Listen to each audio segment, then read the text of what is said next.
General Manoj Naravne, AOC-INC Western Air Command, Air Marshal Chaudhary, senior officers from Ministry of Defense and the three services, defense attaches of friendly foreign countries, distinguished guests, members of the media, ladies and gentlemen.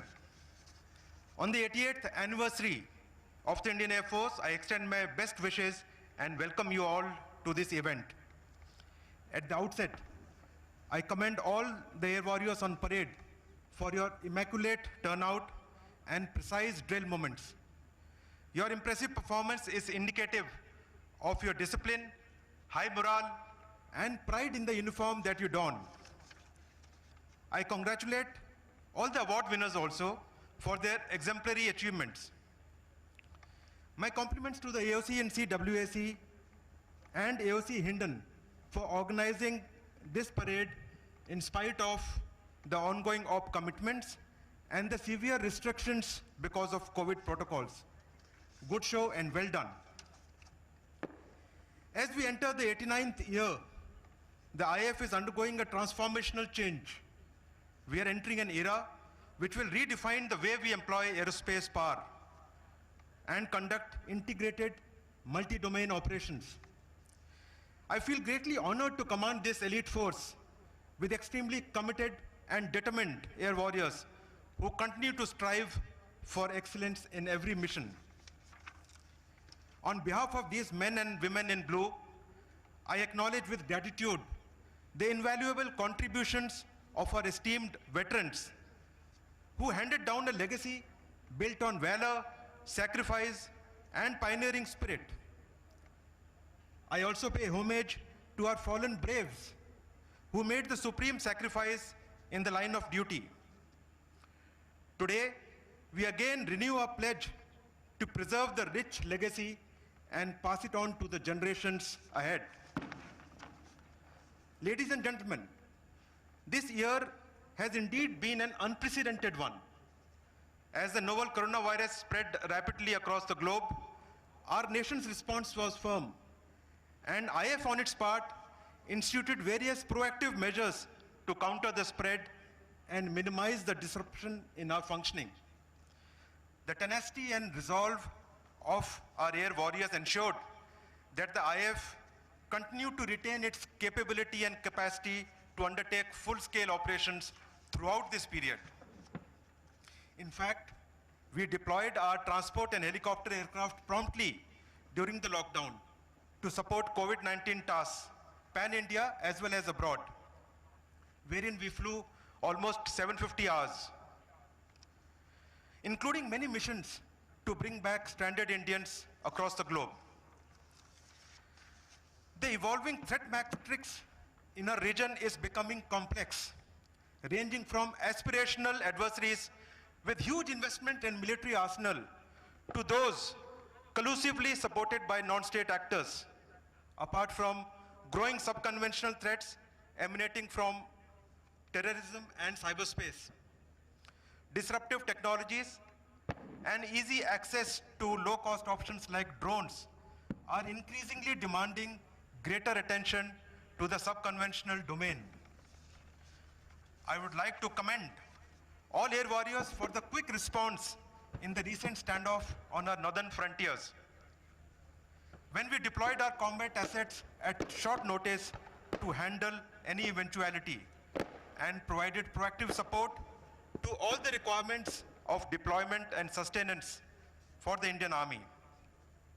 We have clearly demonstrated our resolve, our operational capability, and the will to effectively engage the adversary should the need arise. The emerging security scenario mandates a greater need to have a strong air force to fight across domains across the entire spectrum of the warfare. Our vision for this decade is to continue to comprehensively scale up our combat capability and be a force to reckon with across the entire sphere of influence. Through careful force structuring, modernization, operational training, and acquisition of indigenous equipment to achieve substantial self-reliance. The recent induction of state-of-art Rafale, Chinook, and Apache aircraft have added significantly to our combat capability over our adversaries in the battlefield. Our offensive strike capability has been honed further with upgradations of our aircraft, with weapon systems and sensors, ably supported by a networked decision-making matrix. We have a large strategic airlift capability comprising of IL-76s, C-17s, and C-130s, and have also significantly enhanced our heli-lift capabilities with our helicopter inductions.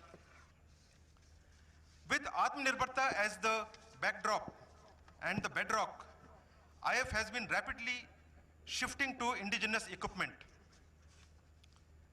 The LCA, ALH, Netra AW&C, Akash surface-to-air missile systems, Astra A2 air missile, BrahMos, ISCCS networked environment, and a range of indigenous radars are many successes of our home industry which are already operational in the Indian Air Force today.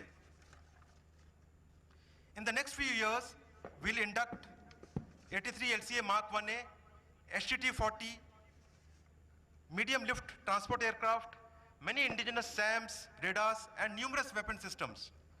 We are fully committed to the development of the 5th generation fighter aircraft on our own, more AWCs, UCAVs, and a host of ISR options in the future. With the help of private sector, IF has already graduated to an electronic maintenance management system for all our flying platforms and combat assets. This is virtually the world's largest such maintenance monitoring system across various types of platforms and the numbers.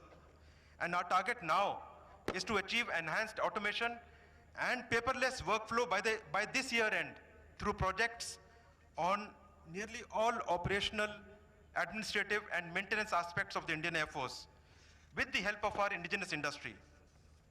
For the future, we have initiated processes for developing indigenous combat systems with 6th generation technologies, including directed energy weapons, smart wingman concept, optionally manned combat platforms, swarm drones, hypersonic weapons, to name a few. The space domain is likely to become increasingly important in the future years, and this has been given the required thrust. I want all air warriors to understand the importance of the decade ahead and work proactively towards making Indian Air Force the engine of growth of our indigenous aerospace industry. The creation of CDS and DMA have been a landmark step towards increasing tri-service effectiveness, coordination, and overall combat capabilities of the armed forces. We are working proactively towards setting up of joint command structures. The formation of Air Defense Command is spearheading the envisaged tri-service commands, and it will further optimize all available air defense resources and supported with a robust decision-making structure. And this is at an advanced stage. Despite the COVID constraints, IF carried out enhanced air maintenance efforts for the Army, paramilitary organizations, and civil organizations in challenging conditions. We also responded swiftly and surely to all calls of humanitarian assistance and disaster relief on a number of occasions.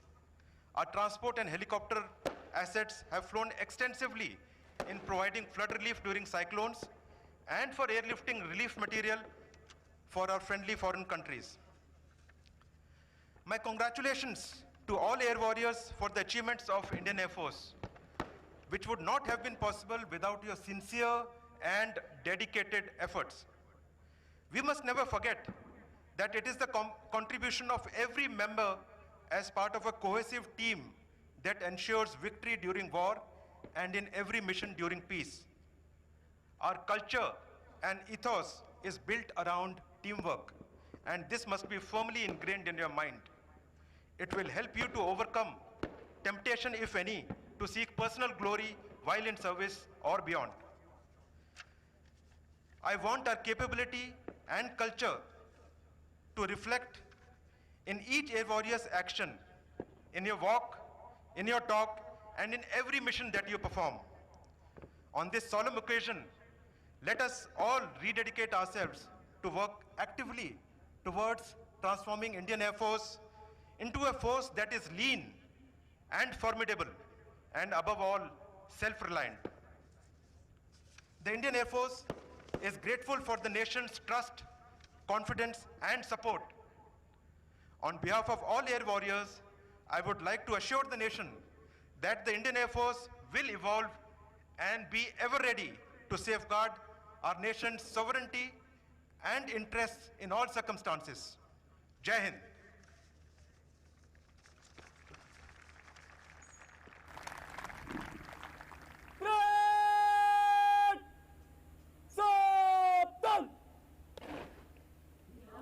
National anthem. You all are requested to rise and sing along. अब राष्ट्रगान होगा। आपसे अनुरोध है कि आप अपने स्थान पर खड़े हो जाएं एवं राष्ट्रगान गाएं।